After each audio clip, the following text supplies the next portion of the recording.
Welcome to the Video Game Collectors Podcast. Matt Rose is our host, and I'm Josh Byerly. And today we have a special guest from Minty, Jason, and we're going to talk about video games today.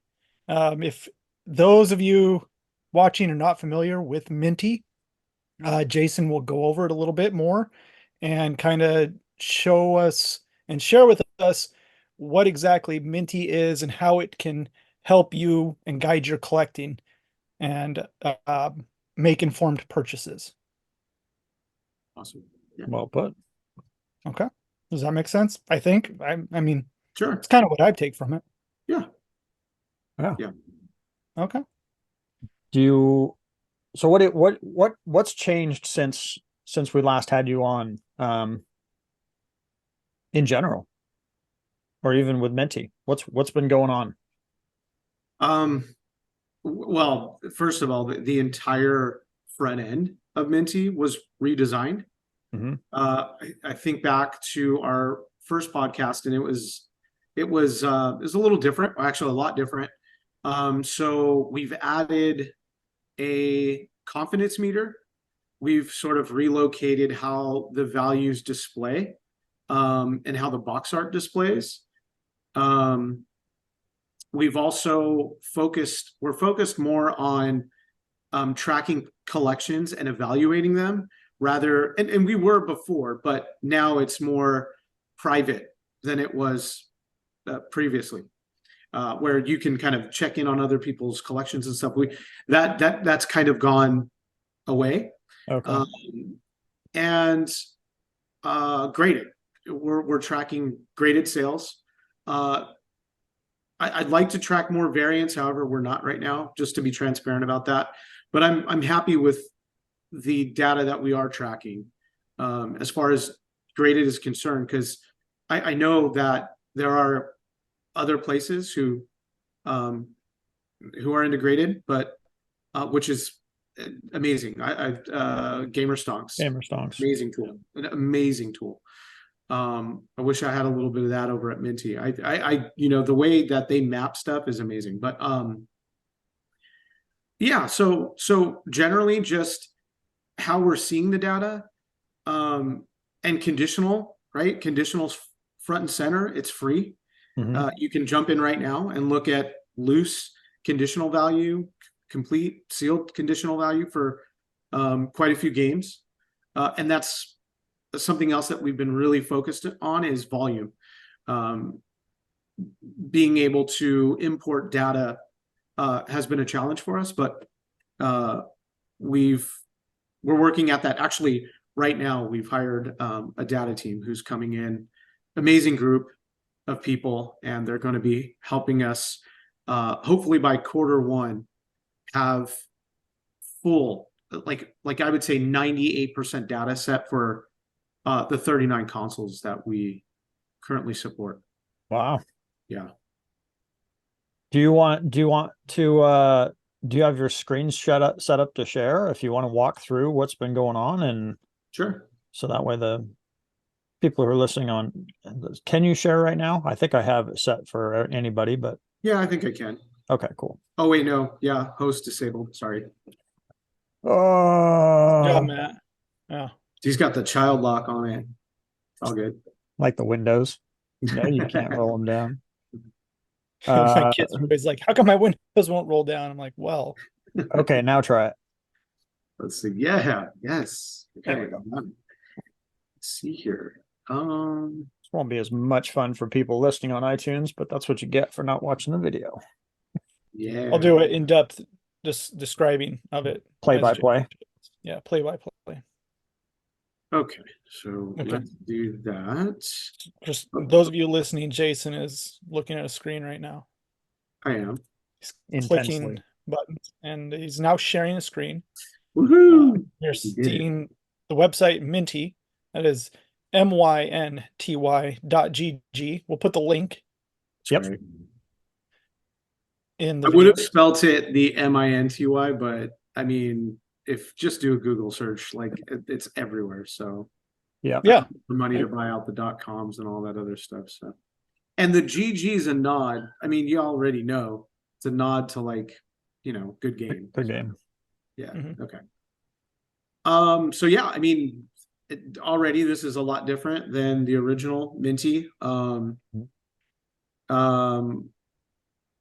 we're looking at a lot of different, well, just explaining to the users what we're doing here. But we do have a hot game section, which is kind of cool. This is, we recently just took out the percentages because we're reworking a new algorithm for that, new equation for that. But for now, this works pretty well. I mean, it essentially highlights games that we're seeing high volumes of sales, right? So a lot of people are, whatever's here, because this is pretty dynamic, is what we're seeing a lot of sales of. Man, it's weird that I don't see Halo 4 there. You do not see Heyo! Halo 4. Yeah, As good as y'all I, love that game, that is definitely not here. I Super- think it's interesting that Wii Sports Resort is on the list and not Wii Sports. Wow. Yeah. Do we have Wii Sport? It could be that we just don't have the data for that yet. Okay. So but we might. I'm not sure. Still interesting. Yeah. And then so it's also a mixture of like sales month to month growth. So there is a little bit of that in here too. So if we see growth plus volume, then it'll land here. Okay. Yeah. Got it. Really cool. So yeah, yep. You can just kind of learn about the site here. But anyway, we'll get to the meat and potatoes of it. We'll go to Super Mario Bros. Who doesn't love a good Left Bros, right? Yeah. So we'll check out Super Mario. We also have optimized the site too, so it's a lot faster than it was in the past. It was I would say it was unbearably slow before, but now it's pretty good. So yeah, so we're looking at it, Super Mario Left here. As you can see, the values, well, again, we have them separated by category: cart, complete, sealed, and graded. Yeah. And then underneath that is the excellent, good, and acceptable. I just feel like this is a lot cleaner. We've added the all-time high, all-time low that we've tracked. There is a graph. I'm going to extend this to 1 year so we can see more data. Now, did you say that the colors there, like say below excellent, the colors represent the trust? Oh, yes. So let's talk about that. So yes, directly underneath the value that you're seeing here is our confidence meter. Now, there's a couple different readouts for this. As you can see, I clicked on it. It gives me a low confidence reading. That's because we don't have a large volume of sales. Got it. So if the less data that we have to support our own values, the lower our confidence is in what you're seeing. Interesting. Yeah, So that's fair. that's what we missed last time when we were going over on here on the, I think it was is it the Halo 4 with the low confidence meter? Oh, You pointed it out in your video, but I missed it. I didn't know what it meant though. So yes. The you guys had, I think you guys brought up Halo 4, a number of games, but Halo 4 was the one I did sort of not a response video, but just a video clarifying what I found on the internet. You know, it's very interesting, right? Because I think I'd like to think you guys are, and I could be totally wrong, more of a sealed collector, right? I know you guys a lot of graded stuff. I think maybe it's optional. Maybe you guys do dabble into complete. But it was interesting for me in making that video because I found out that Halo 4 sells quite frequently on Amazon. And a lot of the time we discount or discredit Amazon because who buys collectible video games on Amazon? I know I don't. Yeah. But there is a class of buyers that do. And I would argue that most of them are probably not even collectors. They're just... I think that's a really good point. I think that data is completely missing in Google. You know, you don't see that sort of information. You're like, what's the top? Maybe you can dig it out, but what's like on eBay, you can't. Like, what are the top 5 selling games on eBay on a regular basis? Like, and maybe you're going to be able to share it with us how you get that information. But I think that's totally missed that people get video games on Amazon. So Yeah. I get Yeah. people buying Wii games from me just so they can go put them in their Amazon store. For sure. And on top of that, uh, the price that they're selling for, we're all familiar with Phoenix Resale, right? Mhm. So Phoenix Resale, if you've watched his show enough, you know he's an Amazon seller. Now, having made that video, I understand why, right? On Amazon, you have the entire market. You have everyone in the United States and other countries that are shopping. Millions of people, minute by minute, are, and they have no problem spending $25 for Halo 4 because of convenience and lack of the headache, right? You can easily return something if you don't want it, opposed to, like, let's say eBay, which you and I both know that we have to, if something just goes minor, if it's wrong or doesn't add up, we have to deal with the seller. And who is that? We don't know this time. We buy from so many sellers that sometimes it's easier than others, right? I mean, thankfully, eBay has a great like return program, so typically we always win. But I mean, I've been harassed on eBay. I'm sure you guys have too. There's those people who are on eBay who are just, you know, just not very happy with life, I guess, and they just make it really hard for you to return something. But anyway, so yeah, let's go back to this for a second. So one thing I wanted to point it out while we're on that sort of topic of Halo 4 and that video, is every value that you see in front of you is a data point. So nothing here is flexed or you know, it's not an equation of some kind of math. I mean, it's kind of simple in its form, but it's supported by real data that we capture and import. So in an instance like Halo 4, where you're reporting that disk only sort of data, that's coming from Amazon. No, that's coming, it's all from eBay. But if there's a $9 disc on Halo, let's just go to Halo 4. Yeah. No, I'm curious because yeah, and I know that people will look at this stuff just like they do price charting or any website that has done this in the past, and you take your guess out of sold sales from the past and kind of price it around there when you list things, or when you're trying to put a lot together to purchase. Yeah. You know, you use these data points conservatively. Yes. So to your point, $7 we're seeing here is the absolute highest data point that we've tracked. So there was a $7 disc sale, believe it or not. We don't know who. We can go down here and we can look through the data and see, here's a $6 buy. So this was $6. Someone bought this on November 15th for $6. And now, between you and I don't know why you would spend $6 on a disc. I would never, but there's someone out there who did. That's disc one too, by the way. So just the first disc. So it's not even the complete game, right, Matt? I couldn't tell you how you caught me. 2 disc game. So Yeah, but I don't know what's on disc 2. I think game disc 1. I'd install in game on the other. Someone in the comments can jump in and yeah. We'll just ask Eric. Eric would know. I'll just have him. Okay, so for instance, there you have the $6 disc, says it's resurfaced, and you go up here, it says $7, right? But there, that $7 is the all-time high. Yes. On that. Okay. Well, because it's the all-time high data point within our 1 year that we've tracked. Okay. Out of the 16 sales, the all-time high is $7. And the all-time low is $1. Is $1.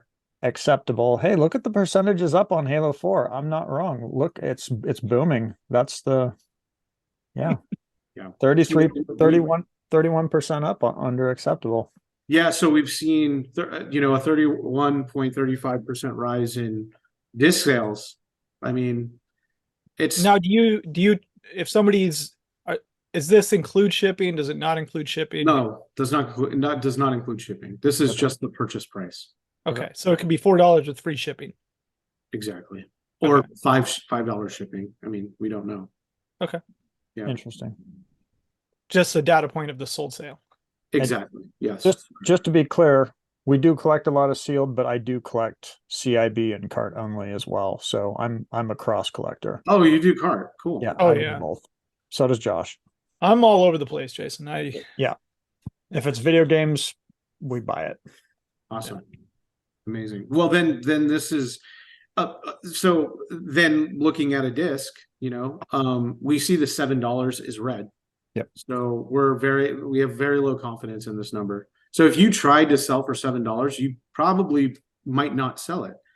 Sure. That's what that's saying based on our data. And then we have medium confidence in $6 and $4. So you're more likely to get these values depending on your condition for the game. And look, I mean, the split is a dollar.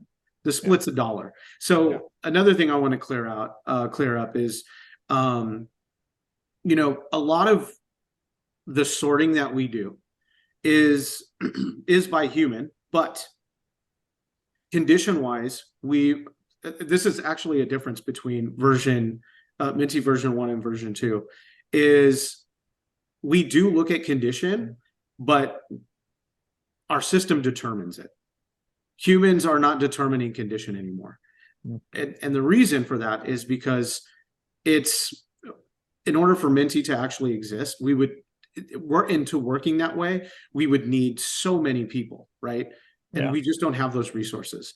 So what we opted for was creating an algorithm that determines condition based on pricing. And there's a little bit of special sauce in there, but after 3 years of examining sold data, it's pretty apparent that if it's just natural that when people spend more money, it's on a better condition game. It's just it's how it is. Now, on that point, let me take you back to Super Mario Brothers, and we'll look at some sold data there. Can we try? Oh yeah, do your Super Mario Brothers, but I want to check the game. Okay. I sold a Mario Party 4 on eBay, and I feel like I got a good value for it, but I'm curious what I actually should have got for it. Okay. Okay, so we're looking at the data here. So we have 150. We have one excellent data point, and the rest are acceptable / good, which is kind of a range of here and here. So let's take a look at this $150 sale, left rows. I mean, look at the manual. It's wrecked. The box is crazy. Man, the one I have on eBay right now is that price, I think, and better condition. What the hell? Yeah, you should probably reconsider that. Here's one for $195. Oh, that box is wrecked. Yeah. But again, look at this was sold on 10/26. So prices kind of fluctuate, this far out, but let's go to this $1,300 sale. It's got cellophane on it. I don't see any. Maybe I see a corner here, but it looks pretty darn good. And now, are these confirmed sold sales on items? Are they tracked through, say, eBay's not canceled listings or anything like that? Yeah. So the canceled sales actually are removed. So as far as we know, no, I mean, to be completely honest, I don't know if this buyer actually transacted with the seller. I don't know that. But what we do know is that we saw this sale, and I believe this one's bids. Let's actually take a look at it. So we can. That's a data and technology guy selling that. So we can actually go to it. Isn't that? Yep. That's okay. Yeah, that's open auction. Yeah, 53 bids. So yeah, this one looks pretty good. I would say this is a credible data point. Okay. Are all sales that go through TerraPeak, are those for sure sales, Josh? Yeah, TerraPeak are confirmed sales. Sometimes you see some that are and then they also pull the best offer, right? Through TerraPeak. So if a game's listed at $4,000 and then it says sold, has a line through it, and somebody accepted best offer, you can go see what it actually sold for on TerraPeak. Yeah. So and sometimes we actually they do remove on Terapeak, they remove say if this item didn't get paid for and the seller had to cancel it, this item would not show up on Terapeak. Okay.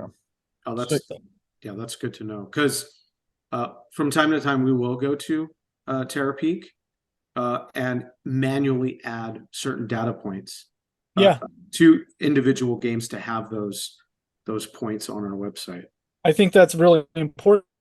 Stuff comes up and then and completed listings on eBay, the data doesn't get pulled properly. If you're I think from price charting when they do that, it doesn't get pulled properly in some instances.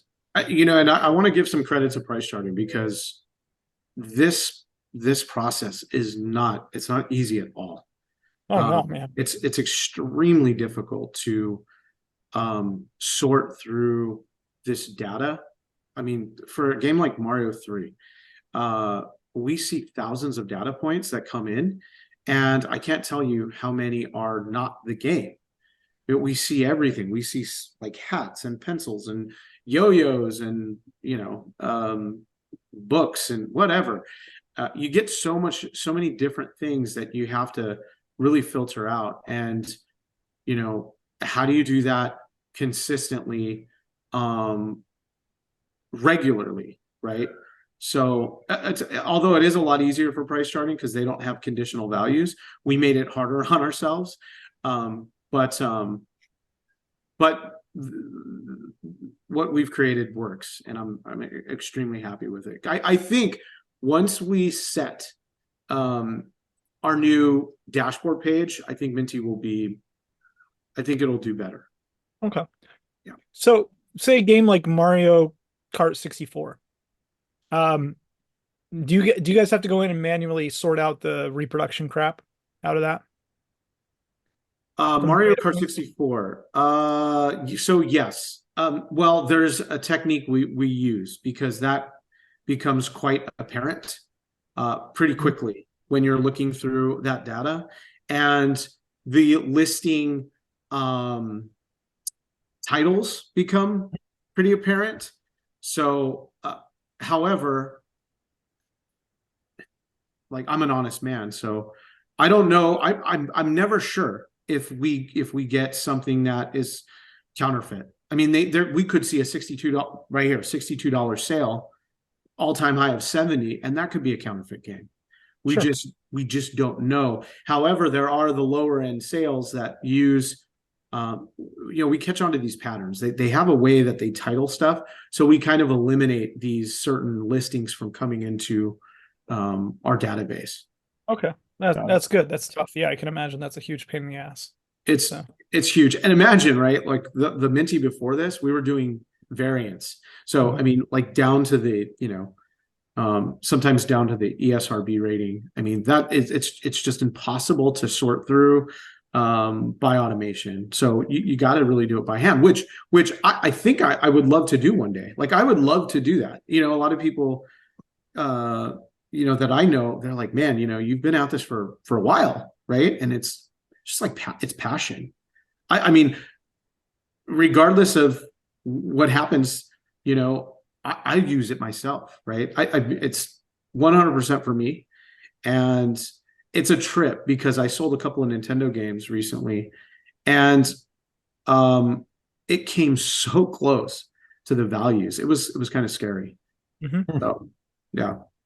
Okay, yeah. So can we check Mario Party 4 on GameCube here? Sure. I'm curious to know how that.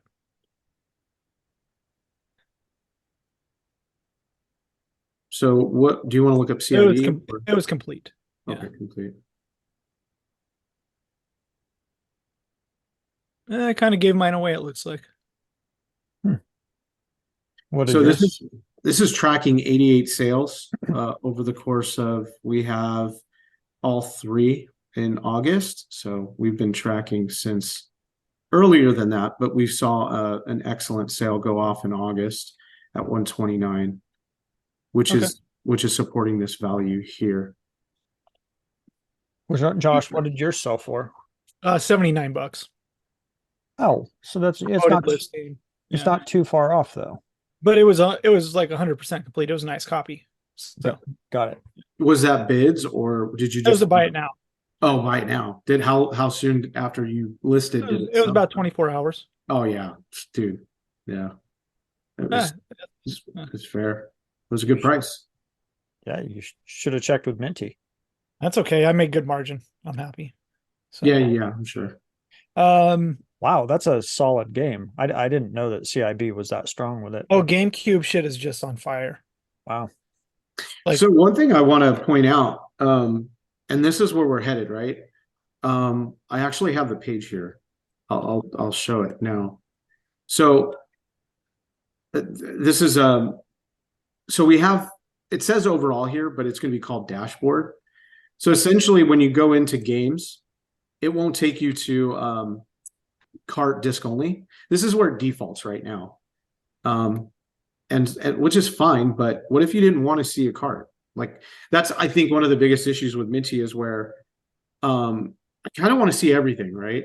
And it's what we like about I think price charting is you go to one page, you can see all the information in front of you. Sure.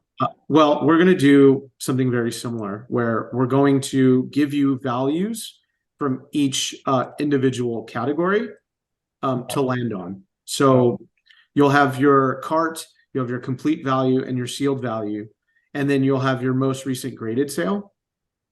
The great thing about this is you know if there's data to be displayed. For instance, we carry what 26,000 games, and we don't have graded sales for all 26,000 games. No matter how popular there are, like for instance, Super Mario Brothers, it doesn't sell. Even sealed graded stuff doesn't sell regularly at all, if at all, on eBay. So, right. how would you know that there was no data to be displayed? Well, if there is a most recent sale, there is data to follow. So now, before you go into your tabs, you'll be able to see if cart has data, if complete has data, and sealed. And by the way, how we would bring those to you is the good, very good price. As you can see if I can get around this thing. So that's the go-to is the good. So you're kind of in the middle of the road there. Right, but there is a drop down, and if you're a member, you can quickly just switch out the condition here within this drop down to get readouts of all three. So you don't necessarily even have to click the tab, although I would, because I kind of want to look into the data. Mhm. I want to come down here and kind of see stuff. Sure. So I think this is going to help. It's faster for sure. Yeah, it's going to help speed up things on the site because not everybody wants to look. I've noticed I go around to a lot of these video game stores and I've talked with a lot of people. And to be quite honest, the group in this chat right now, we are like a 1%. We're a 1%. There are a lot of people who like to collect video games, but the majority of people who are, even kind of novicely collecting, they're not really collectors. They just want to play the games, right? So they would use this as just a benchmark sort of website, right? They just want to come on and say, well, what is the complete worth, right? They don't even want to look into the conditional values.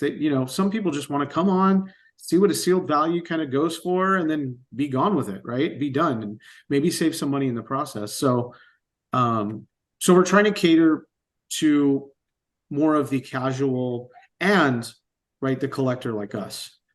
Yeah, sure. I think what one group you might be missing is the dealers, the resellers, the store owners, because, and maybe that's here, maybe you haven't addressed it yet or talked about it, but the thing and I don't use price charting. I go on eBay and I look and I come up with my best guess for a price usually when I sell something, when I want to purchase something. And if there's no data point, then I just throw a number in the air and go for it. But what that site does have is that lot calculator, and Game Value Now used to have that when they kept their data pretty updated. And there was a very good tool.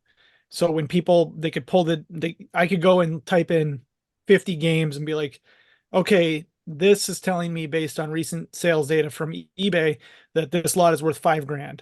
Wow. I could offer them $3,500 because I'm doing this to flip it. It's going to spend my time. This is what I'm going to do, and I can make a little bit of margin on it. So that I know that people use game value now for that, especially when they want to take stuff into a store and sell it or trade it. So are you planning to add a lot value calculator of sorts? I think we have one. I You mean, do. Okay. if we're thinking about the same thing. So let me ask you a question though. How were you adding each individual game to this lot? Were you going around the site or just typing in something and It's its own calculator.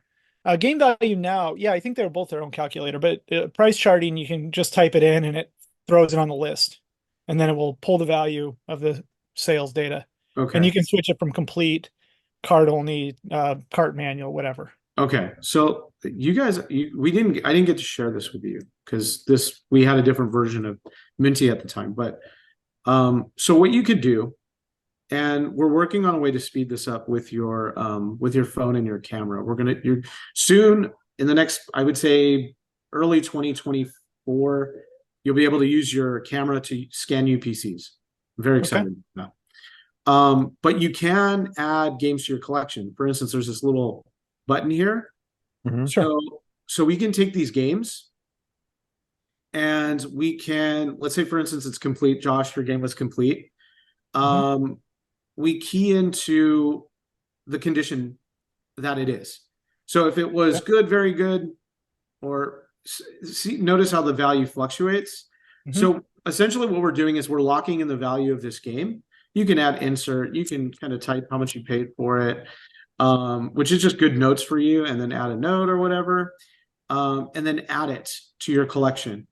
Well, when you go to your collection, it says my collection here, you will get an entire evaluation of your collection in your here. Okay. So I have 16 games collected in my NES. I have 15, and these are my real games. Like I own these games. This is a very, very small few of my games, but right now, it's currently valued at 3,286. Now you're seeing a graph here. The graph will take a screenshot of the value in this particular month. And then based on the values fluctuating, you'll start to see a rise or a fall month to month. So if you have 900 games that you're happy with, you're not really collecting anything else, you can add all your games to your collection and then watch it climb or watch it fall. Okay. As the data is updated and imported. So Okay. is that similar to the? Yeah, I think their collection value tools within price charting. I'll be transparent. I don't use these sites very often. And when I do, it's a quick fix for trying to figure something out quickly. And they do have a collection value on there, so you can see what the value of your collection is. But they have this thing called a lot calculator. I mean, we could go to that site and see it. I'm not trying to promote their website at all because I got no skin in the game on that shit. But it does show, like, you can just add a game really quick. And say if I have a store, I have Big Larry's video game barn down the road, somebody brings in 15 games for me. I don't have the time to look them up. I plug them in real quick on a price chart and it tells me the value. And then I can say, hey, here's what it says they're worth on eBay. I'll offer you 15% less. Got it. Yeah. Yeah. So I think this is very similar.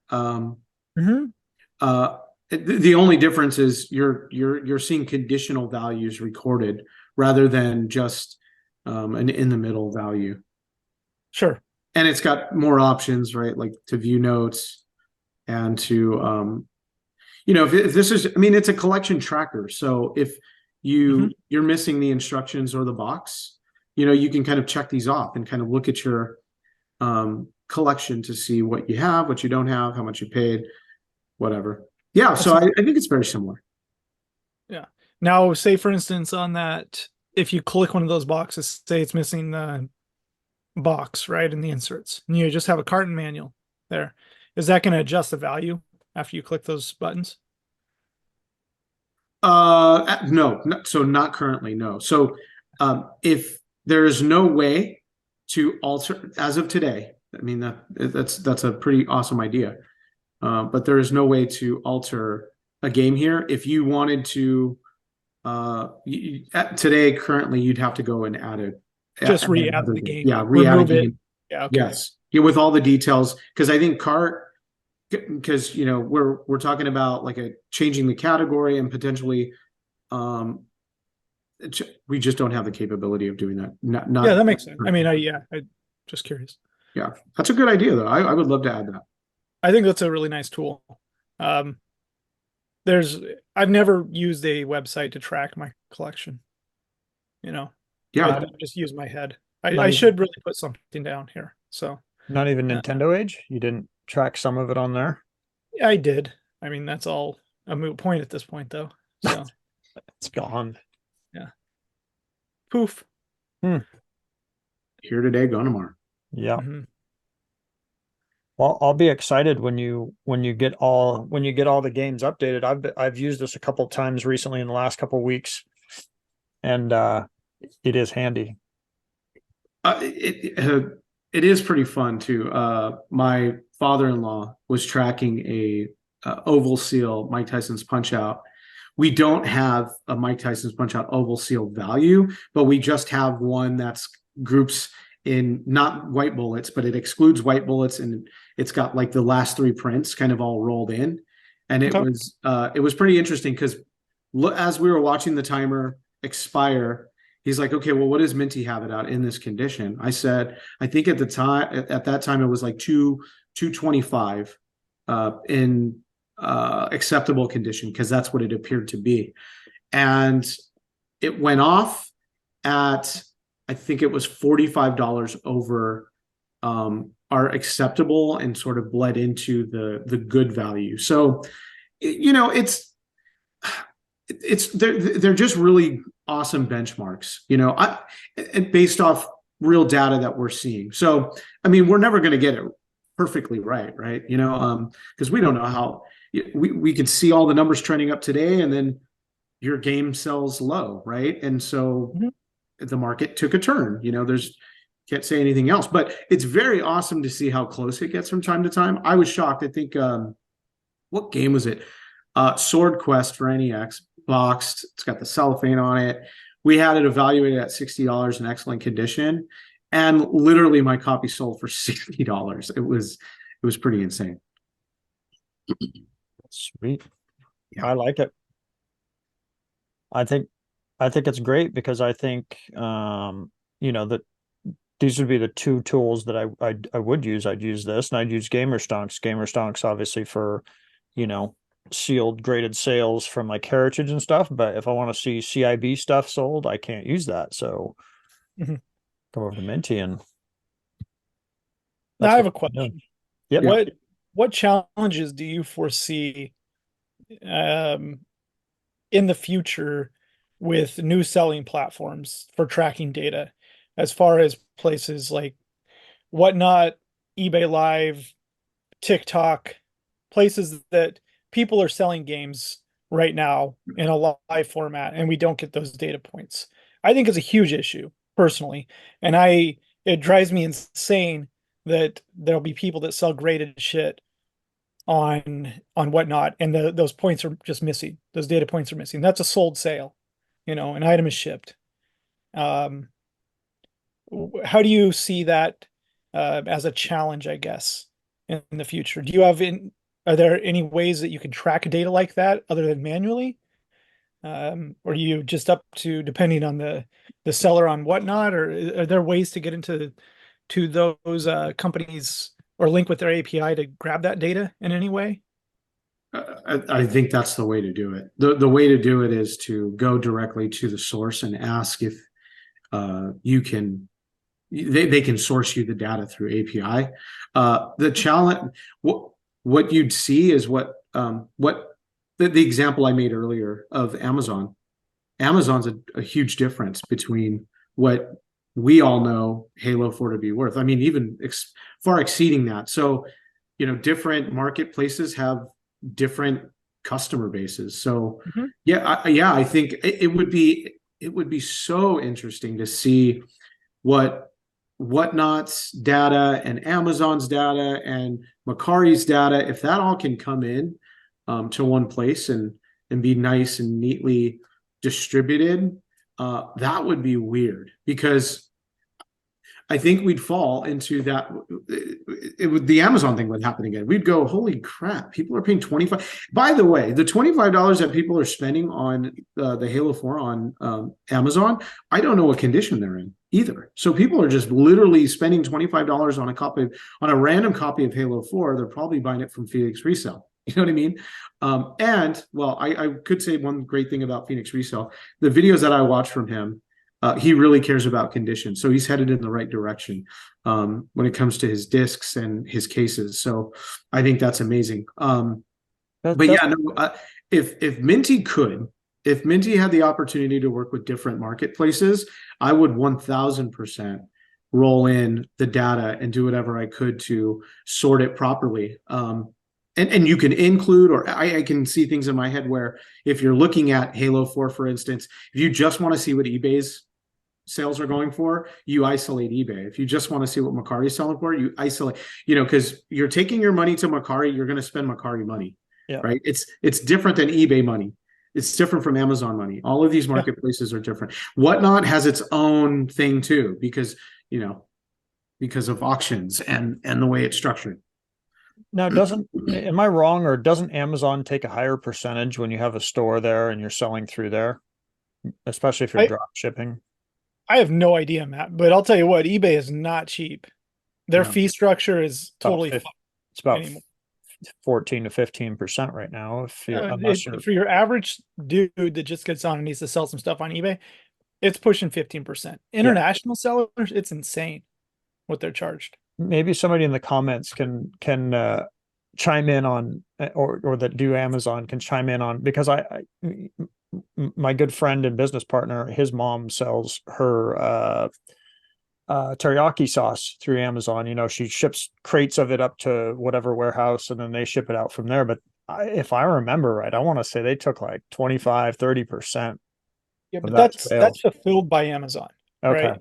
There are plenty of sellers on Amazon who just sell and ship themselves. Okay, I'd be curious, like what's that percentage? Maybe I'll just look into it myself and see how that is. But yeah, I'm curious too. Maybe I should start selling all my modern shit on eBay or on Amazon. Yeah. No. I'll just sell all my Halo 4s. Twice the money. It's interesting. You say you go back to the point where about the sealed Marios, the Super Mario Brothers, Jason, how there's just not a lot of sales of this stuff on a regular basis. There's just not a lot of these items out there, Right. Even to the point where there's Halo 4s. You see one all the time selling on Heritage. Realistically, there's not a lot of sealed copies of that game and the whole grand scheme of things if you're looking for conditional rarity there. And that's just comes back to it. It's conditional rarity, and this stuff is uncommon. And so you're going to have to rely on those old data points when they do sell and when you can track them. And when you find super rare stuff like that, sealed, rare video games in general, you have to record that data. So it's imperative. It's really important. And I'm glad that you're doing that, even just for open stuff. I mean, it's a big deal. There's always been that area where, we use price charting, but we kind of figure out the values based on a rough idea of what it is, and then you get the people that want to sell their collection. They bring it into a game store and they will say, they might not know what they have, but they went on price charting and they looked up the stuff, plugged it into the calculator, and it pulled up this data, and this stuff's minty, right? It's beautiful condition. And they're like, here's the price charting based on complete copies, and it's totally inaccurate based on the condition. And say, I want 15% off of what price charting says. And those store dealers are like, no problem. Because they know what they're selling it for, especially when they lean on condition. I point it out all the time. If you follow us on Instagram, you'd know. Sometimes I'm not trying to catch anybody slipping. I'm not doing that. I'm just making people aware of prices. And so from time to time, I'll find one of the various YouTubers I watch, and I'll hear about how much they paid for a certain item, and then I'll go look it up on Minty, and then I'll just make a video saying, not pointed directly toward them, but saying, hey, this person bought it for this. They actually got a really good deal on it. There was one recently, JRPG Life bought, or they haggled, not much of a haggle, if the, what was it? Varia or something? I don't know, Super Nintendo game. I can't remember the price. I think it was around $180. But the condition of the game was, it had a marker on the cart, it had marker on the, and not on the cartridge, on the label, I think. Could be wrong. Okay. But point is, it was in acceptable to fair condition. It wasn't even in good condition. And the merchant wanted something like $250 for it. And he was like, what about 180? Well, the crazy thing was, we had it evaluated for 185. So I was like, perfect. So, that's the thing, price charting is an amazing tool. I would never discount it. However, we could go further. And I think that's what Minty wants to do. Minty wants to do that. I think that's great. And you can't discount it. I understand not doing that, but I think there are a lot of shortcomings with it. They've expanded greatly. They've done a good job, but it's still very cumbersome and highly inaccurate. The point that I like on price charting is that it is tracked informational data to the point of, hey, we don't have this listing, but here's a sold sales data point of this weird sealed Game Gear game. Yeah. Yes. And it's only sold 8 times over the last 10 years. Yeah. Right. So that informational data is huge on their website. It's totally undervalued. But yeah, I think it definitely needs to be improved on. So I'm excited to see where this goes. One other point. A year ago, and I know progress is tough, and this is passion for you. You've said that. So getting this right is I can imagine daunting. Oh yeah, it is. One thing I did want to point out is the scarcity of condition. You just talked about it, and I mean, even when it comes to NES games, it's almost scary in a way for me, because I've had such a passion for collecting NES for the longest time. I always buy a bunch of games and I end up selling them and buy more back. And anyway, now I'm this snobby, high condition, like NES collector. And the one thing that I'm seeing is it's just hard to find excellent condition stuff. And you're gonna it's becoming more scarce every single quarter of the year, it seems. And you're gonna pay occasionally you'll for it. Yeah. Cardboard. The cardboard is, I mean, eventually we knew this would happen, right? Like 30 years out, the cardboard was manufactured, so long ago. I mean, it's almost an anomaly to think that some of this cardboard still exists in its form, right? The way that it does, in such excellent condition, that you're amazed by it, right? And some people just don't understand, well, why is this game so much? Well, think about it. That cardboard box is 30 years old, and who knows what journey that box has been on. And somehow, some way, it's maintained its shape and form. That in and of itself is kind of an anomaly, right? Oh, well, it's sat in the back of a closet. Well, I mean, even then, it was discovered. It could have easily been tucked in a box, and that box could have been thrown out. So, it's just harder and harder to find good condition stuff for, like, even Atari, man. Forget it. Oh yeah, forget it now. I've tried. Every damn box is ripped, man. Yeah, the trays are thrashed inside. Thrash, and the shrink wrap has bowed every single box. The back, and warped the front, and it's we're at that point, and I'm seeing it. I see it all the time. I see this data every day, and I'm like, oh, dude, it's getting. So then it's kind of cool for me, because I'm like looking at games. I'm like, I need to buy this, because there's very little either selling, or it's just you're not finding good condition stuff anymore. Mm-hmm. Yeah, it's true. Yep. Sweet. So you have two tiers on Minty, free and 99 cents, I saw. Can you explain that a little bit more? Yeah. So the tiers are, so free collector, you'll be able to add games to your collection. It's just you're limited to how many games you can add. Okay. So you can test it, right? You're able to kind of look in at everything, with the exception of graded right now. Free accounts do not get to see graded data. However, they can add games to their collection for 99 cents a month. It's just fully unlocked, right? Or $10 a year. So it's, I mean, if you 99 cents is kind of hard to beat. I think I got that under my couch right now. So yeah, it full and then there's going to be some new tools that we're introducing. Like I said, actually I can say this now that this page that's coming is actually the only page that users will be able to see, free users, because after we implement this, the conditional stuff will all be tucked away. So if you want to see this data for free, you're more than welcome to see this. It's all, even for visitors, they don't have to sign up. But if you want to look into like cart and its conditional stuff, complete condition, you're going to have to sign up. Got it. That's fair. Yeah. Sure. Yeah. Sweet. You know what I found interesting? Super Mario Bros. Wonder. Have you guys been keen on any of those sales that have graded sales that have been happening?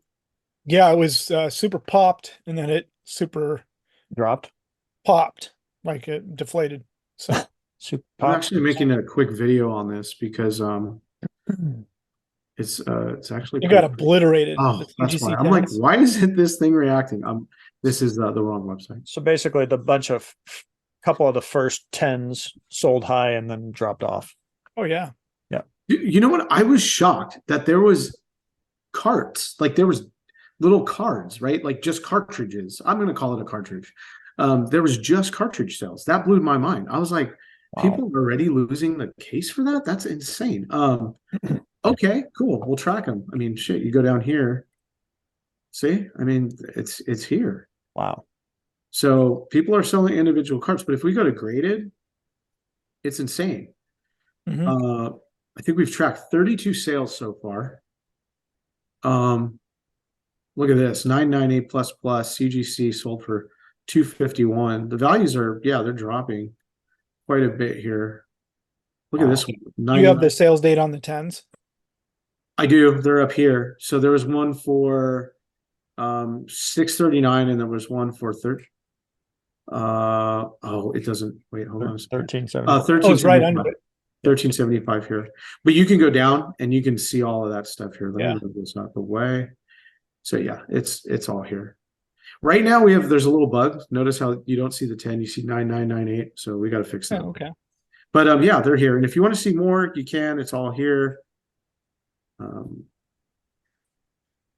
Yeah, so I thought this was super interesting. I couldn't believe it. I was just shocked. But hey, it's Mario, so I'm not that shocked. It's cool. Yeah, it's like the Mario Galaxy of our era, right? Yeah. When Mario Galaxy came out, everybody was getting bricks and grading that with VGA. That's why you see 95s everywhere. Yeah. I think the elephant card, trading card is selling still, that's still selling strong. I think $700, $800 last I checked. It's insane. I'm not surprised. The card people are a different breed. Yeah, they are. Yeah. Crazy. Crazy.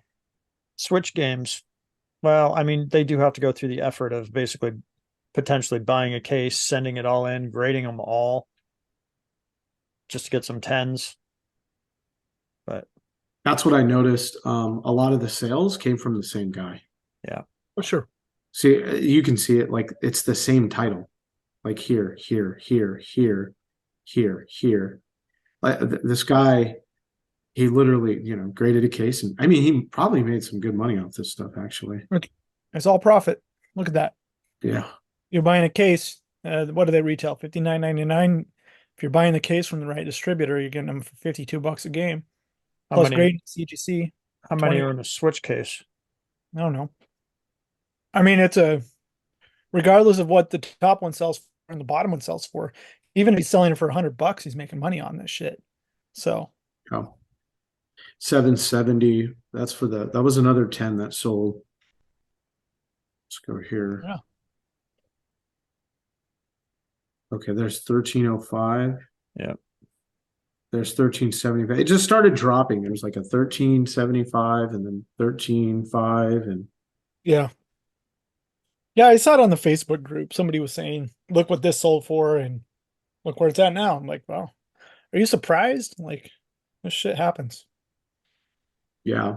Um, Yeah, if people get the sense that, there's quite a few of them out there, then it starts dropping off. But well, you get the sense, right? We see all these sales all at once. This is happening. Someone's trying to recoup their cost of the case plus grading. Yep. So what happens is this always happens. And then there's no sales of Yep. anything. Then you can't find a 9.8. And when standard gaming was around and they were selling stuff like that, it was like, buy the 9.8s now because then you don't have to go make one yourself.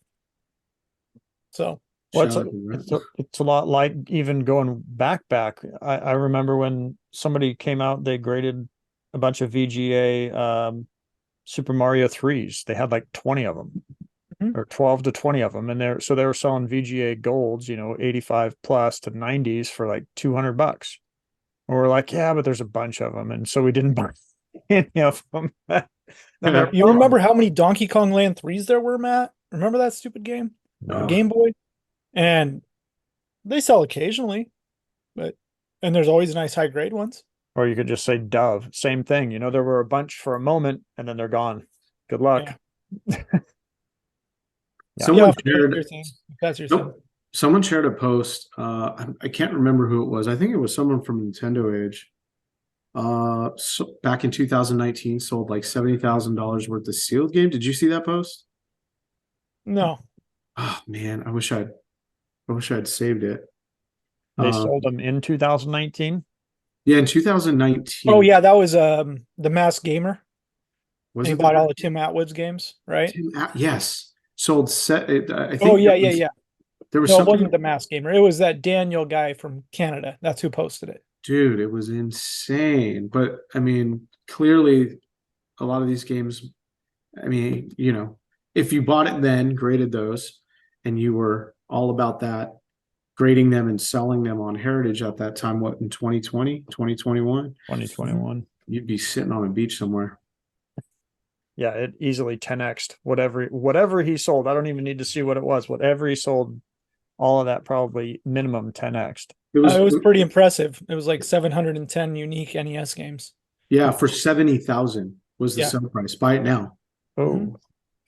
Yep, there was like Power Blade 2. There was all Yes. sorts of stuff in there. Yeah, it was crazy. It was insane. that's painful. Super painful. Huh. Well, sweet. I like to see the I'm progress. still waiting on that case of Scoons from Atwood, though. So one day.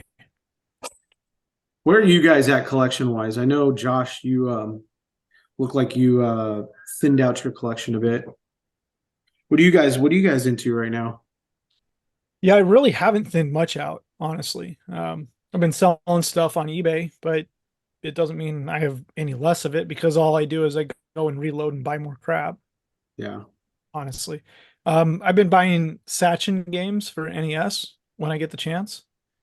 So, and when I say get the chance, it's when they show up, I buy them because they rarely show up. So somebody listed a lot of 70 different games, 70 different Sachins on eBay about 3 weeks ago for $7,000. I hit the buy it now. So Hmm. that's kind of where I'm at with that stuff. Other than that, yeah, just trying to find focus, trying to complete some sets, working on Saturn. Hmm. I got the library's not too big on that, and I think I have over half of it. So it'd be nice to actually just do that set in 2024 and finish it. And when I say do the set, get really nice high grade condition CIBs on it. Hmm. Now, you Saturn, would you, this is a good question, I think. They sell aftermarket hard jewel cases, right? Like the long jewel cases. Mhm. Is it, are you cheating I conditionally think so. if you're buying an aftermarket jewel Yeah, case? I think so. I think they're shit. Um, I'll be very clear about that because I think that some of the jewel cases, they're not 100% identical to every publisher. Um, I'll grab one. I'll show you real quick. Yeah, let's see. Because I gotta admit, for my long box collection that I sold an entire long box collection on eBay a couple years back, and some of those games were in really good condition, but I bought the aftermarket jewel case Got it. because all the stuff inside is really, I mean, it's preserved because it's behind the glass, or behind the plastic. Yeah. So All right. Well, here's one example. I don't know, Matt, are we on the side in the video or are Yeah, we you might have to stop sharing for a minute just boom. there you there go. we go. All right.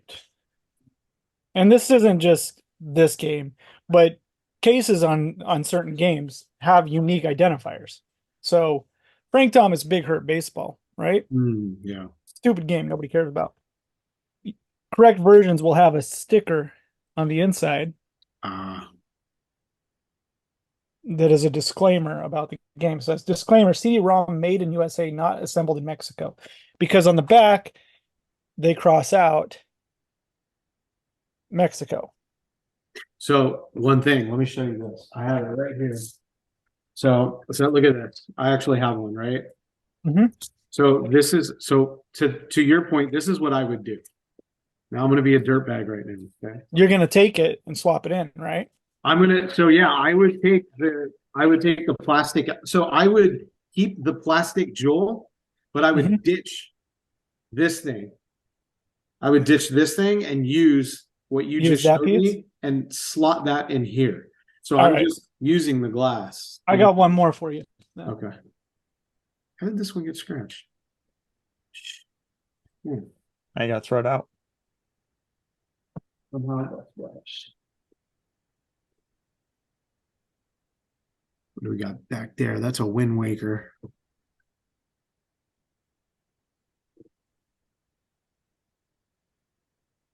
Looks like he's got a graded Beanie Baby too. Sick. Burger Time? Is that what that says? Oh no, it's sitting on a burger, something Burger Time. What is that? I don't know. It's weird. Trolls. Two CIB copies of Troll. Yeah, those are some trolls. All right. So then you get these things, right? Okay. You get the sticker on the front case. Mhm. What are you going to do on that? No, you can't. Every copy of Soviet Strike has this sticker. So I think there's some acclaimed games. I don't know which ones, but they have a different tray as well. It's like Okay. a foamy sort of tray. Maybe Ultimate Mortal Kombat 3. I'd have to check. But so I don't know. I'm on the fence with it. Also, is it printed on the inside of those cases? Does it say compact disc? Compacted, no. There you go. So, but you wouldn't use those. I would use that. I would just take, yes, I would. So I would take that plastic piece that you're pointing at, and I Mhm. would pop that into, To front and back. yeah, the jewel. So I would use that. I would just use that. Yeah. Yeah, I guess I'm like a purist on that shit. So You're an No, I totally, I'm with you on that because my conscience kicked in, was like, I don't know. I'm definitely cheating here. You know what I mean? yeah, yeah. Like on another level, Saturn is legit insane because so many of these games have game specific inserts that nobody tracks as stuff on a console like this. Yeah. And it's really a fun system to collect. It's totally affordable. There's some really expensive games on it, don't get me wrong. But when you're looking at titles like Soviet Strike, um, Frank Thomas Big Hurt Baseball, you can find these games and they have unique identifiers to the copies that make them really cool to collect, not just I can get a nice disc and put a new case on. So Yeah. Saturn. not to say that's wrong. Everybody does it their own way, but I would prefer, if I'm going to buy one of these games and it's a nice high grade condition, I would prefer not to have that case, and I'd prefer to have an original case that has a few scuffs on the front. Okay. Just knowing where it is. So we got your opinion on that. It's not it's not ethical. Yeah, I don't say it's not ethical. It's just not my flavor. It's not your flavor. Yeah. What about you, Matt? I try not to monster box. I mean, well, hey, let's be clear. I will monster box the shit out of stuff.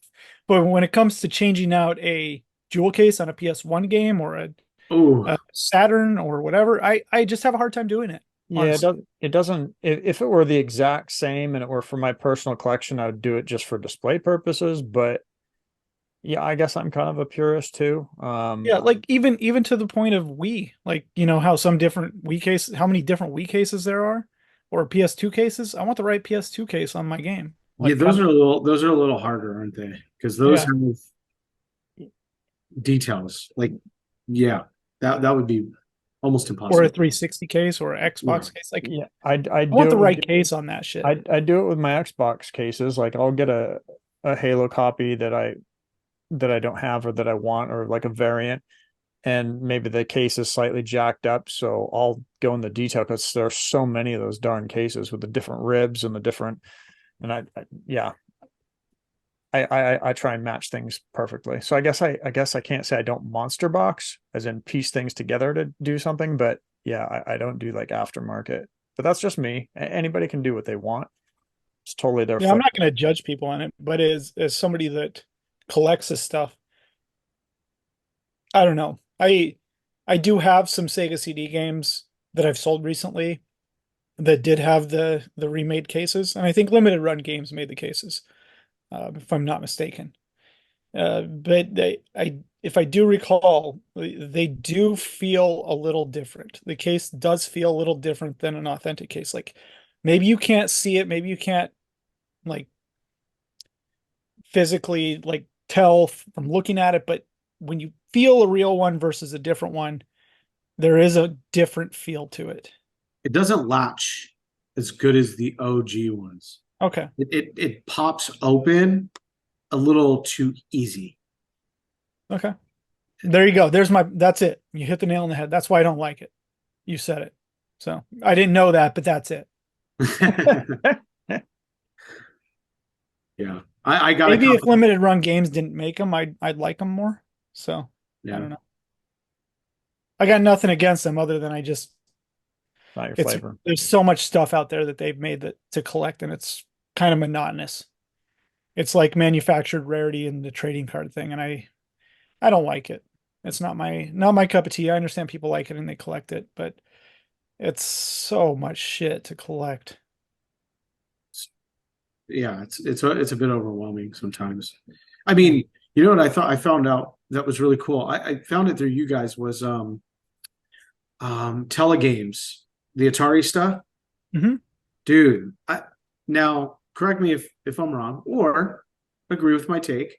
I feel like that's kind of the black box of Atari. Would you agree? Yeah, I would agree. Yeah. Yeah, it's impossible.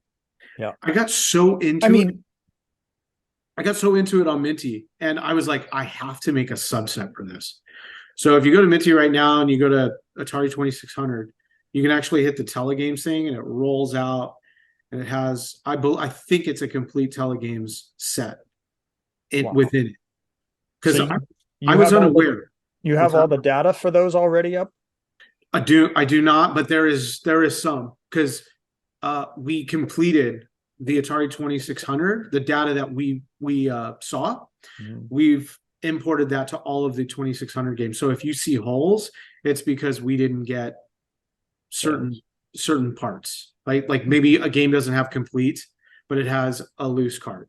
Maybe it has a sealed and loose, but not. Yeah, I'm gonna have to go and check that out after this. Yeah, dude, and I went to detail to find high res scans of these boxes, and I like by hand made them myself. Like I was like, oh, these are so freaking cool. So dude, they don't exist. There's not a really good list of it out there. I know that. check it out. Go look at it on Minty. I think I'm gonna go see. I'm gonna go see if You can share it again if you want. Yeah, yeah. okay. Hold on. I'm Sorry, all I just about wanted to show you why I hated those cases. I'm all Oh about no. it. You I know what? don't hate them. I wanted your take because I always thought that. I'm like, how do other people think of this? So let's and as far as I understand, all of these box art is 1000% a scam. 100%. So if we go to the Atari 2600, we have. So I want to clarify something here too. I absolutely love CGC's guide, their video game guide. Yeah. I'm sure you're familiar with that.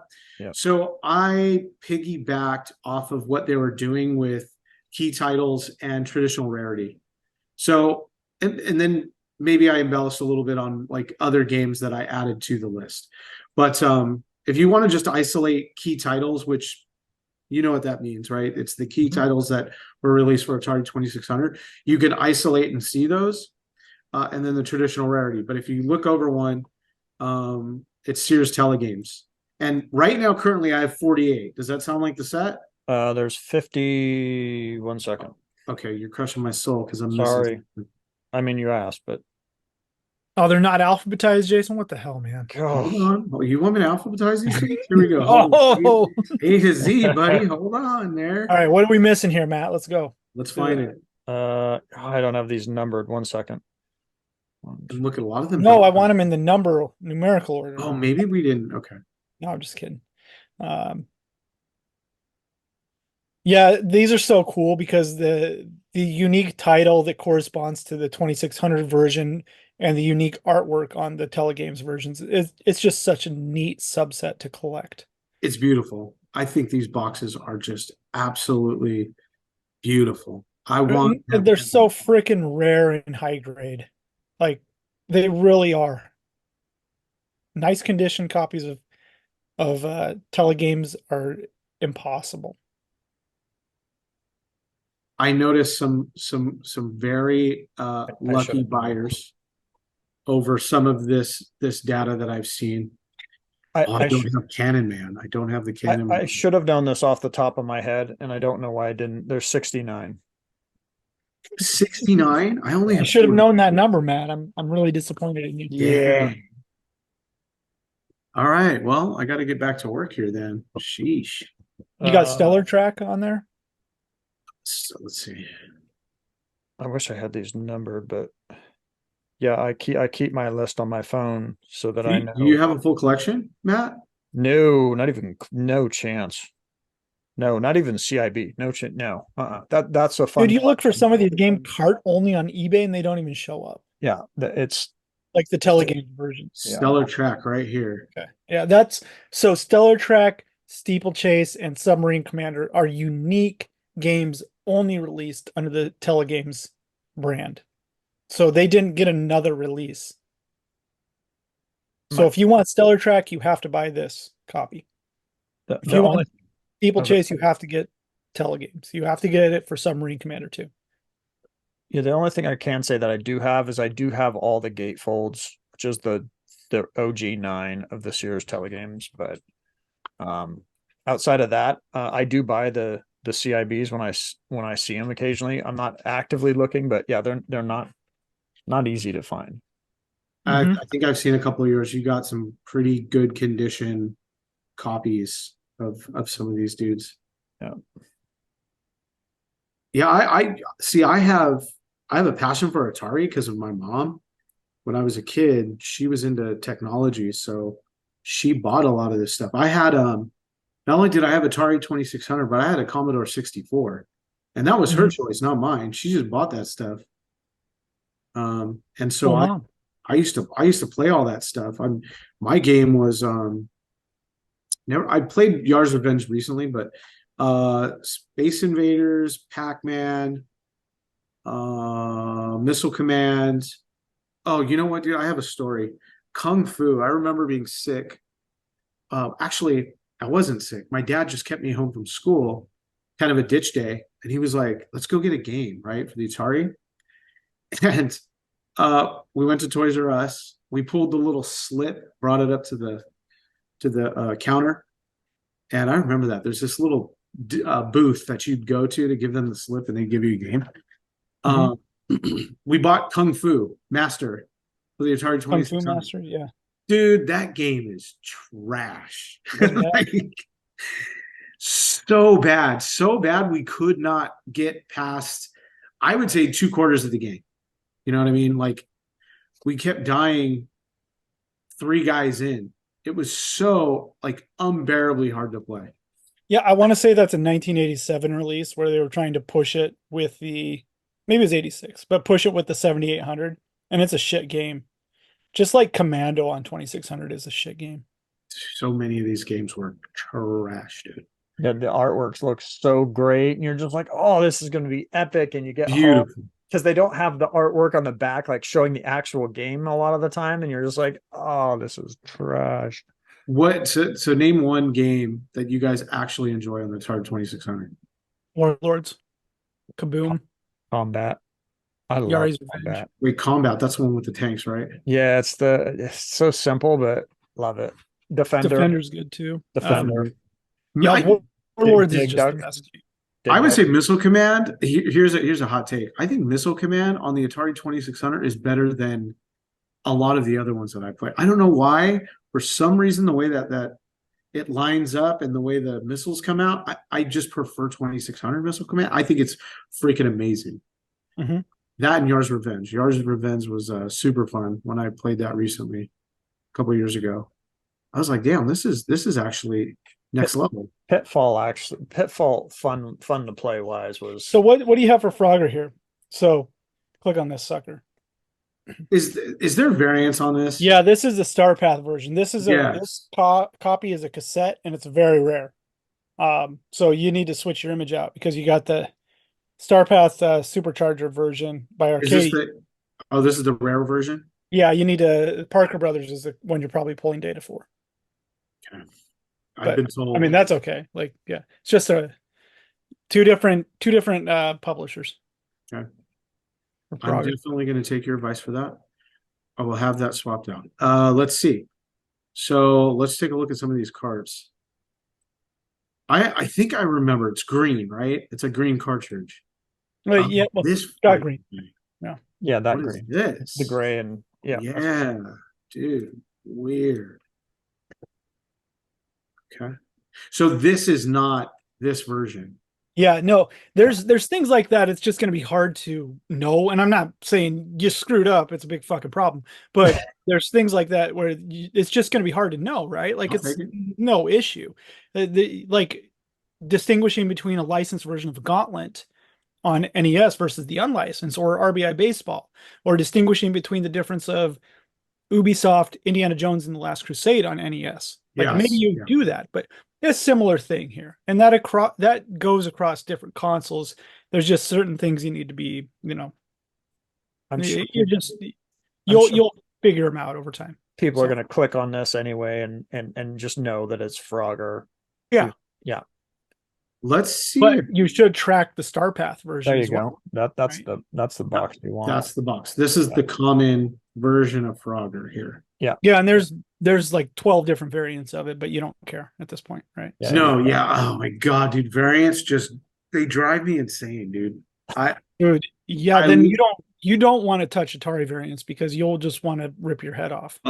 Dude, so when creating the list, if you were to see our database, we have all of the variants for and Frogger, I'm sure, is there too. I can't retain all of the stuff that I see. Sure. But oh my god, what is it? Pac-Man? God, dude, there's like there is a ridiculous. I'm not tracking all this. Like, there's no way. There's no freaking way. So it's exhausting. And there's really no way to do it other than by hand, because some of the details are so finite that if you didn't see the back of the box and see the tab on top, right? Because there's probably, I think there's a different hang tab version for different years, 1980 something versus 1980 whatever. Oh, and then you get into what stickers they put on the stupid box for Pac-Man. Yes, like there's a not for resale. There's Yeah, versus another, what the box is. Yeah, yeah. Pac-Man right. is an absurd amount. Yeah, yeah, it gets so deep, and the only way to track that stuff is to map it yourself, is to go in there and start combing through this stuff and going, yeah, that belongs here. Yeah, and here's the thing, that would be a dream of mine if we had like somewhere where we could see like the individual data. However, it's just impossible. Oh, you know what? That I have an idea, or a thought. Here's something I was super surprised with. In the beginning, when Minty was first rolling out, we were tracking variant data. Yeah. And I want to crush a lot of people by saying this, but a lot of variants don't freaking matter. They definitely don't. I I don't disagree with you. Okay, so they do matter to my heart. They matter to my soul. I love them very much. But they don't matter price wise. Here's a perfect example. One of my favorite NES games, Blaster Master. Blaster Master has a round and it has an oval. Mm-hmm. Round, as we all know, is an earlier print. Oval is a later print. Oval seal, CIB was outselling not only in volume but price over the round seal. That tells me that no one, first of all, no one notices this. Second of all, no one really cares. Right. We're not there. I can't remember who the collector was that I had this conversation with, but we're not there. We're not there. We won't be there for a while. Yeah, I think in some instances I agree with you. On a game like Blaster Master, for the hardcore collector that does NES hard and wants the earliest version, they're going to know automatically to buy the oval, right? Or not the oval, the round seal one. And they'll do the same with Adventure Island and Mylan Secret Castle and all that other shit. Right. They're going to go for that one. But you're right, to the average Joe just buying this thing, they don't care. No, they don't. And they're not going to care. Now, when it's a big deal for a variant to set something apart and distinguish, this definitely came first versus second. You know, that's when it starts to matter. Or this particular N7 variant for Tecmo NBA basketball, this matters, right? Because they're so hard to find, and it's a later print. I should have said that. There's only a small portion of games where the variant matters, right? Yeah, no, they absolutely like Super Mario. Like Super Mario, it matters because it's an extremely popular game, right? It's in tune with pop culture. Everybody knows what it is, so that one matters. But for everything else that isn't Mario, everything else that isn't popular, everything else that isn't a huge franchise, with the exception of maybe some very rare pieces, there's no difference. Yeah, like, and honestly, it's a recent phenomenon. So nobody gave a shit about Left Bros before WATA came around. They did not care. Right. You could get them on eBay. They didn't care about white bullets. Nobody gave a shit. You get them on eBay for the regular price of Mike Tyson's, because I was buying them. Daytime Rad Racer, same thing. Nobody cared. Nobody cared about early first prints. What people cared about was, is this a hang tab or is it not a hang tab? People didn't give a shit about sticker seals. Yeah, that's true. I remember that. If you had a hang tab Mario, it was worth more than a non-hang tab Mario. That was it. That is the variant that mattered. Now, something that's so identifiable as this, or Tyson or Left Bros Mario 3, you can see now why they do matter, because it was the awareness. It's sitting there staring in the face. The people weren't aware of this, and so now that they are, it's easy to identify. You can say definitively this came first, and they are exceptionally harder to find than other versions, and we know that now. Now, when you get down to the nitty gritty of the small detail and shit, people don't care. So the small percentage of people who are, you and I, Matt, the enthusiast, right, who love to dive into the variant world, we care about it. It's just, we're just not at that point. Mike Tyson's a different story. Super Mario 3, you said Super Mario 3 became more popular when WATA revealed sort of the information that there was a Left Bros, Right Bros. Well, I would also say that Super Mario is just a popular game in general. So it always had the star power to be sought after. Whereas sadly, my Blaster Master will never. I don't think will. Maybe I shouldn't say never. Maybe one day, 20 years from now, video game collecting is like even bigger than it is today, and people care. Maybe someday. But I'd like to think of it like as comics or any other collectible, where the majority of stuff is fun to collect if you're that person who likes to complete stuff or has passion for certain games. But to go crazy over a movie ticket, Xbox original release, that's fun. It's very fun. But it doesn't hold any significance value difference. Usually. Yeah, until you get into the weird things like Wii U Lego figure variant or the platinum hit rare games for Xbox. Like those things, they do hold the value to it. And I think it will just be a matter of time before more. So let me ask you a question. I love that you brought up the platinum hits. I own both of these games. I sold them, sadly. I don't even know why I did. What would you say is more rare? Platinum hits GTA double pack or platinum hits ballers, NBA ballers? It's NBA ballers. Yep. You think so? Yeah. Volume. Okay. I would say GTA by far. It's just a sticker variant though, right? No. So GTA has silver cases that came in the sleeve, and they printed greatest hits on the discs.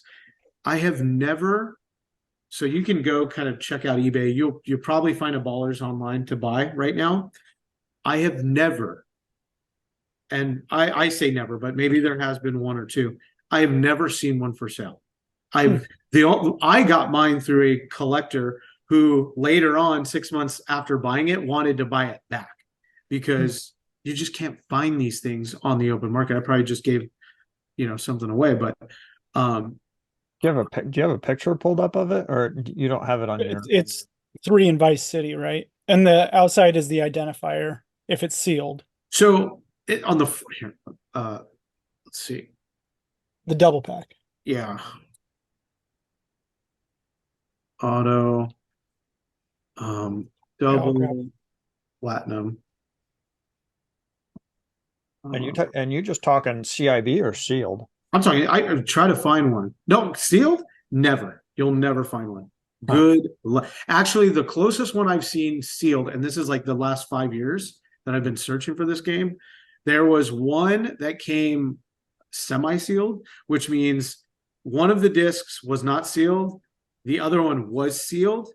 Yeah. And so the double pack was out of the cellophane because I think they wrapped that. I'm not sure. Yeah. So Matt, it would be this. It's this case, right? And it has a platinum hits sticker, and then the case, as you're saying, are gray with platinum hits discs. Yeah, here it is. Let's make this bigger. Oh, that's sick. Yeah. Okay, see, so the discs have platinum hits on them, and if you look at the cases, they're silver.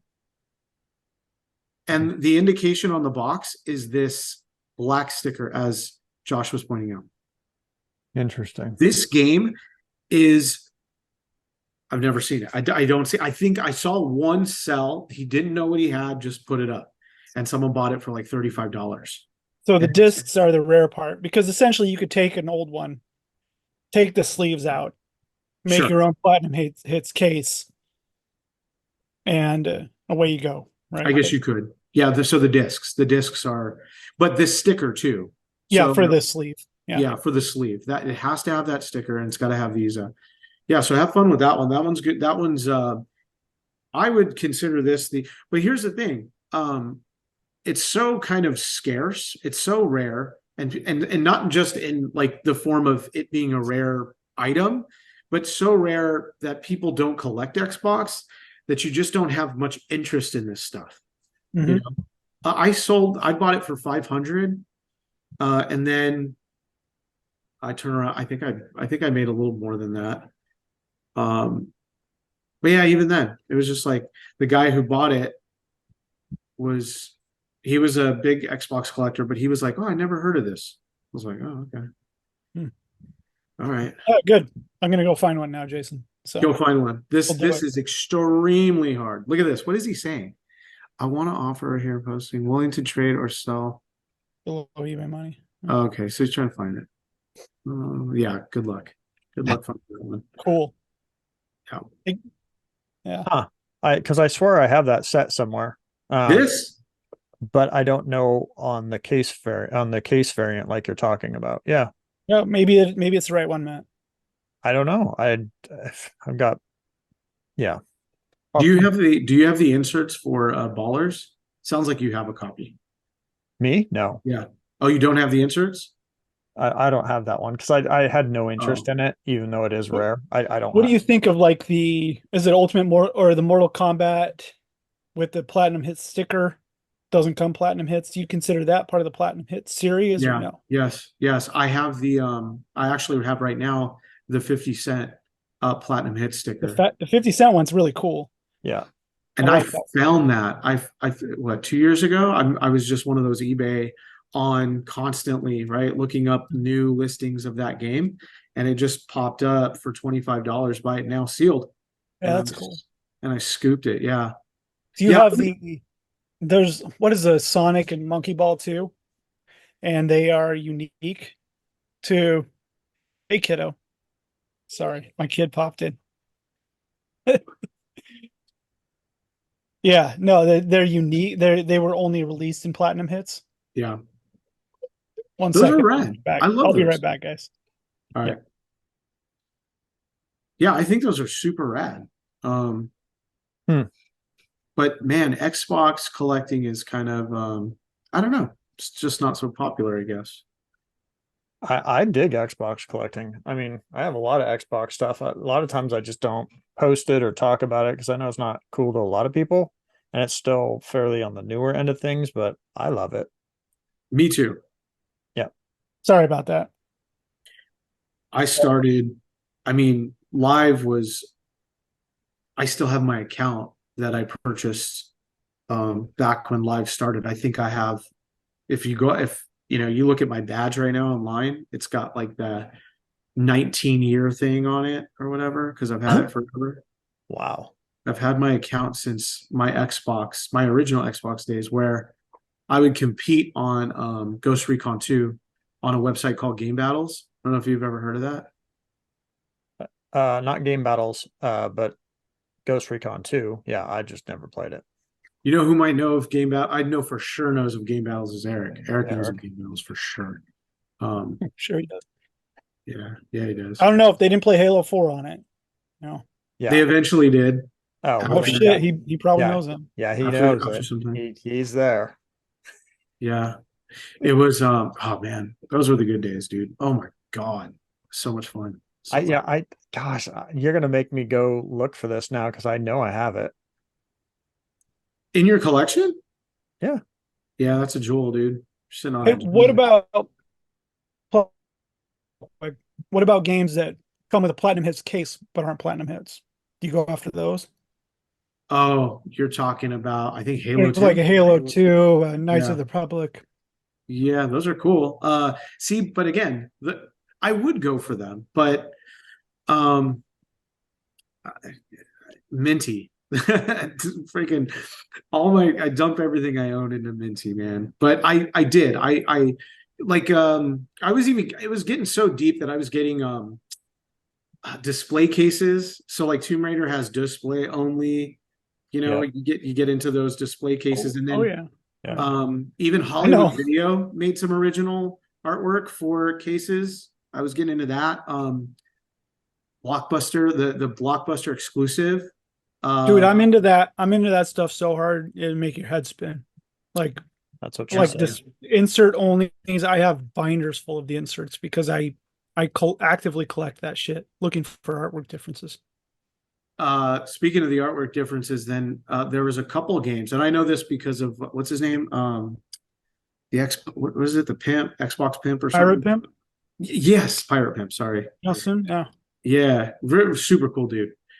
He's the one who put me onto this.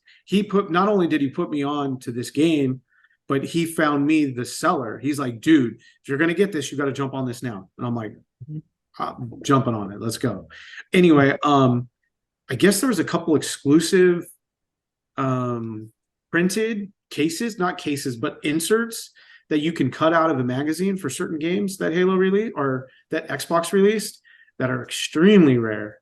So you can cut them out and then like replace your case with these prints. Yeah, the what is it for? Add a note for 360 and PS, not PS2. I think it's just for 360. The Brett Oh, is Favre it? cover. You can get. You could have went online to EA's website and printed up after he got traded to him wearing a Jets cover. So you could get you could have like a shitty printed copy that somebody made themselves. Or I think they also sent them out to like GameStops to like, or Blockbusters to change out the cover artwork. That's sick. So they come up on eBay every now and then. You're right. There are some other ones. I can't think of them, but I do know the Brett Favre one pretty well. Yeah, and then I'd pull it out and I'd go, dude, look at this. I got the freaking rare Brett Favre cover. And, my friend would be like, fucking cares, dude. Who Oh, cares? dude, people will care. And I'm like, Trust me. oh, yeah, I care. I care. And so, Yeah, that you should. I think more people will. The Hollywood video inserts, man, whenever I see one at Goodwill, I buy it. Like I buy that shit and I take them out and I slide them in my binder in my sleeves. I take them out of the sleeves. I try to clean the stickers off the best I can and I put them in my sleeves.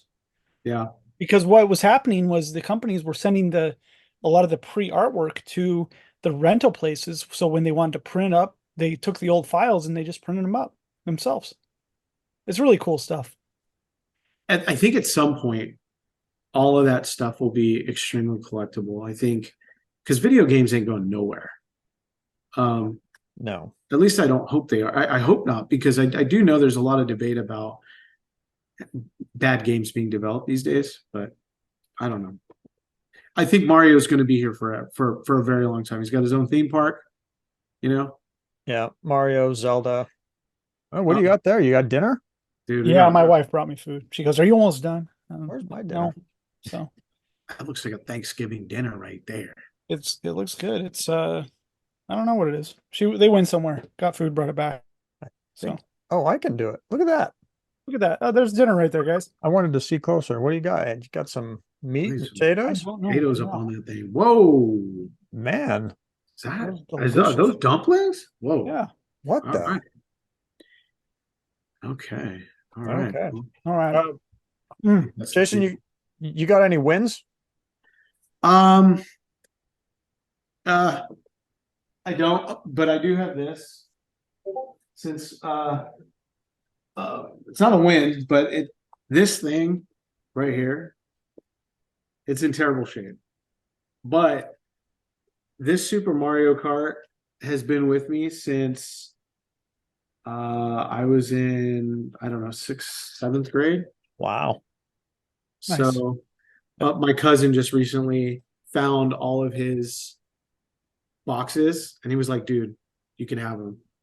So I don't care that it's in this bad condition. Yeah, it's the This fact is that like a it's part of my childhood. So Yeah. that's my win, man. Like, no, there's no price on that thing. that's awesome. I love that. I would love to have all my original I my boxes. sold all my original boxes from my childhood to John Hancock, my Super Nintendo boxes.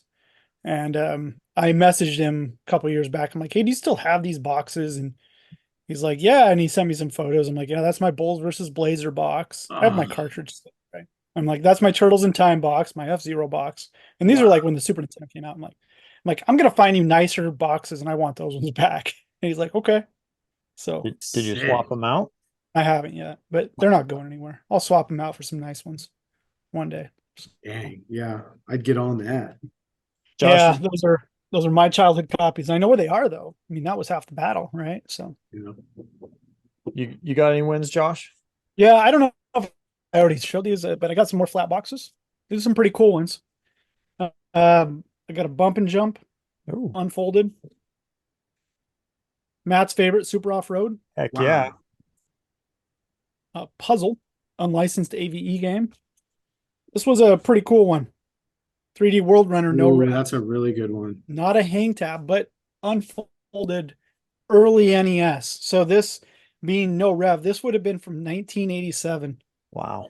So pretty dope. That's the earliest unfolded box I've ever found. So, Now, your Gyromite. oh, that's right. I do have the big box Gyromite. Yeah. But have I ever showed that to you? Maybe I'll pull it out here real quick. Let's see it. I like that Let's, thing. let's see it. So if it's unfolded, it's in pretty darn good condition, huh?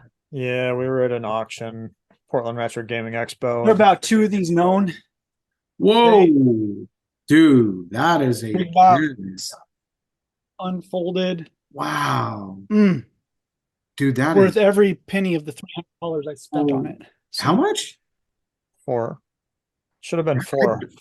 400? Oh, That's a 400? Yeah, steal. okay. And everybody went wild on the Earthbound boxes that went for like $1,200. Rightfully so. They were mint, but I'm like, I'm getting the big box Gyromite. So Yeah. And that Sorry, was at Matt. the auction too? Yeah, because Yeah. I was bidding and I heard Josh in the back. I turned around, I see who it was, and I was like, fine. Instead I got the test market deluxe set, so it's not like I didn't go away with anything, but yeah. Oh, yeah, I just want the coolest thing. That's all. Yeah, you did. All right, Matt. What'd you get, Matt? Anything? I've had this sitting on my little desk area forever here. I thought this was hilarious. I don't remember what I paid. It wasn't a lot, but I got a sealed case of Britney's Dance Beat.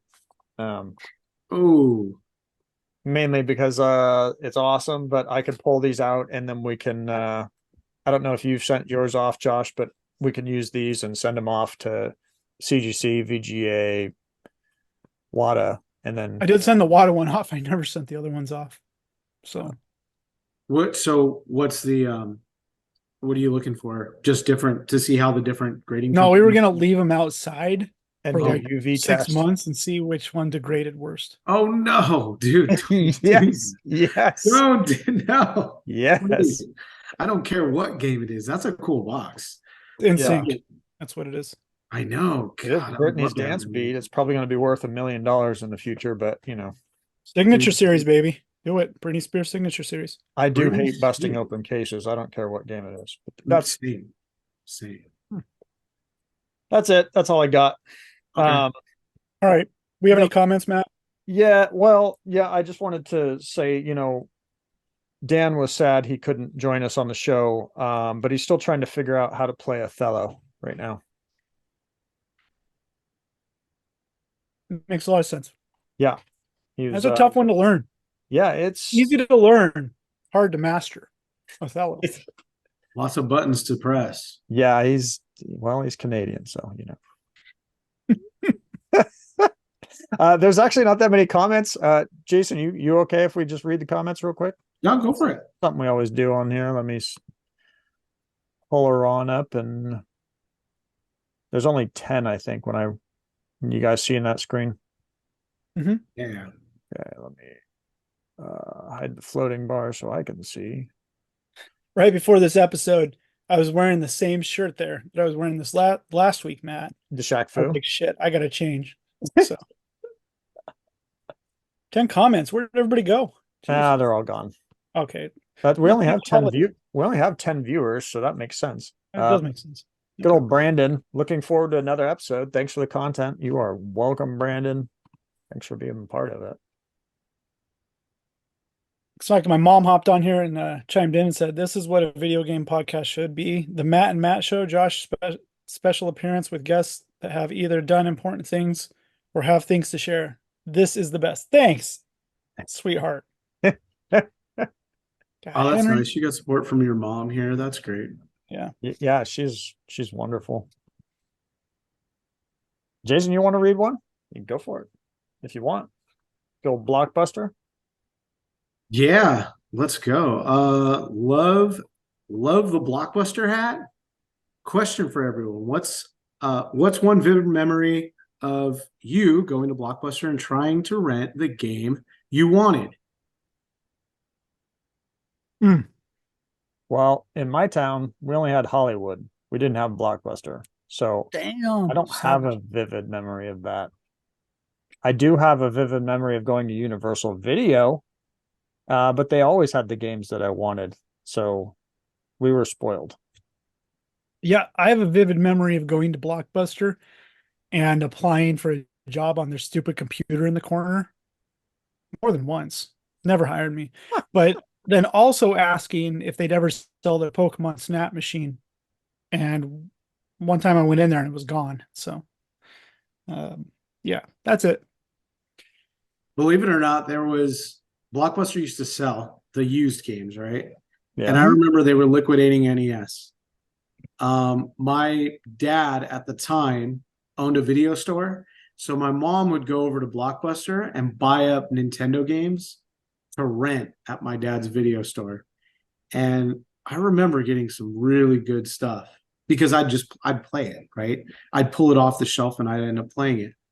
That memory sticks out quite vividly. I remember like Wampum, buying that, like roller games, all boxed. Like you go to Walmart and you see like the DVD like basket, and it's just filled with games.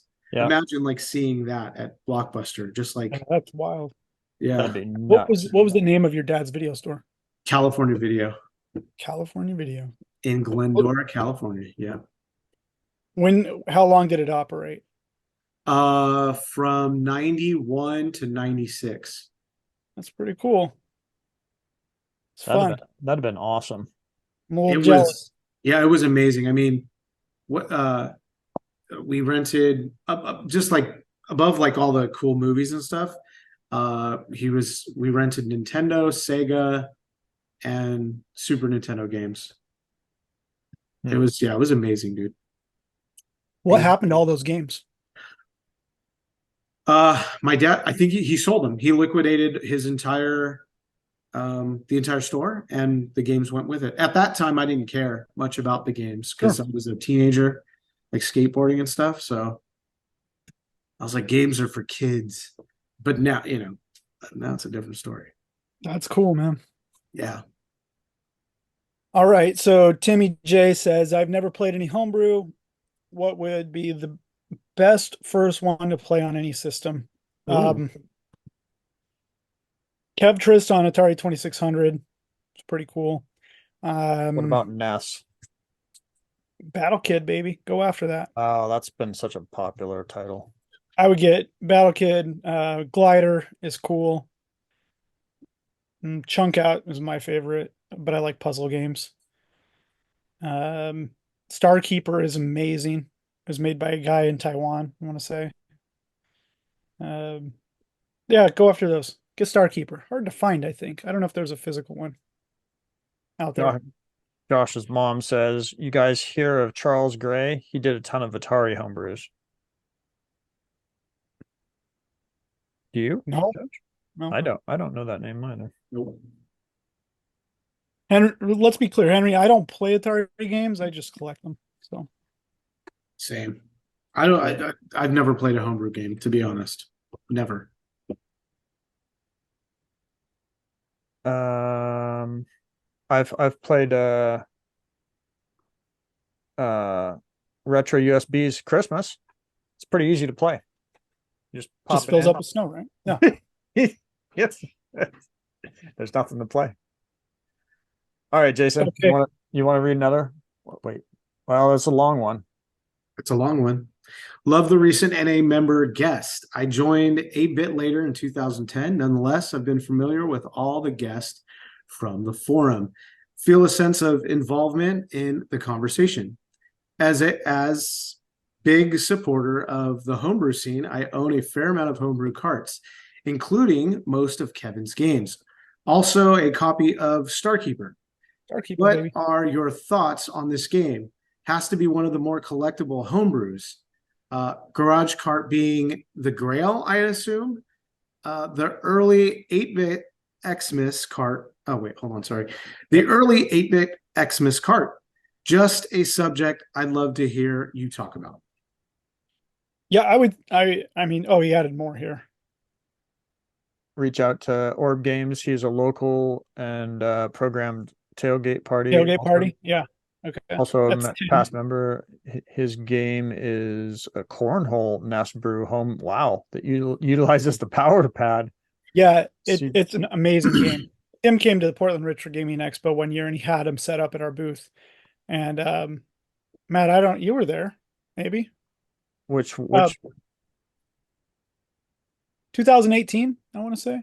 yeah, I was But there. yeah, is a tailgate. It's a cornhole game, and you use a powder pad and you throw bean bags, and it's cool. Starkeeper is amazing, yes, and they even go into it here. I said that's one of the cool homebrews out there. I guess it's hard to find. I did get a copy when it first came out, but I remember it was packaged in a clamshell and it had like a foam die cut foam for the NES cart to sit in. It's a cool game. You go look at YouTube videos of it. Really neat, well made video game. Um, Then the from my NES Christmas carts are awesome. You can Yeah. buy them. Go to retrousb.com. Brian is selling more, I believe, this year's. I think you can get the other years on eBay secondhand. to The early 2008, '08 and '09. yeah, 2008 through 2010 is really Yeah, tough. they're tough to get. I want to say made like 30 of '08. That's it. Yeah. And then, yeah, a lot of those NES homebrews early on, they're just kind of tough to find because they didn't make very many. And people got them, threw them in their collections, and never would be seen again. Some of them And are. Kevin says, I appreciate the support. Starkeeper is awesome. Wish it was easier, cheaper to come by. It deserves to be enjoyed by more people. It does. Okay, and Default Gen Collector's Quest says video games are cool. Yep, and not as cool as computer games, Tyler. So, Oh, that's Tyler. yeah, thanks for stopping by. Not as cool as Computer games. Hmm. And Blockbuster Leafy was first. yes. So, We made it. we made it. Almost done, son. We made it. Yeah, we are. We're almost done. Let me stop Yeah, sharing. I think we're done. I think. Josh is like eating on the podcast. Yeah. Look at there's and here's my son, Hey, what's going on? Hey, what's up, dude? Maxwell.